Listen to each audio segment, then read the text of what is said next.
minta dengan Allah, wahai umat akhir zaman, termasuk saya yang bercakap, minta Allah teguhkan iman.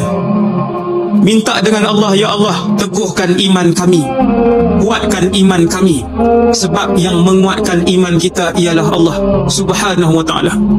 Yang nak jaga iman kita kekal sampai bila-bila adalah Allah. Sebab tu minta dengan Allah, wahai Allah, teguhkan iman kami.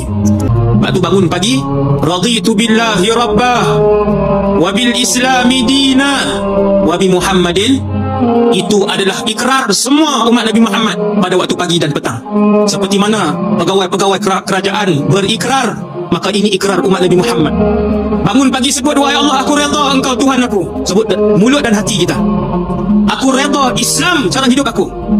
Aku ikut Islam tiap-tiap hari, aku redha. Dan aku redha Muhammad Nabi kami dan juga Rasul kami. Sebut begitu, Allah jaga iman kita insya-Allah sampai akhir hayat.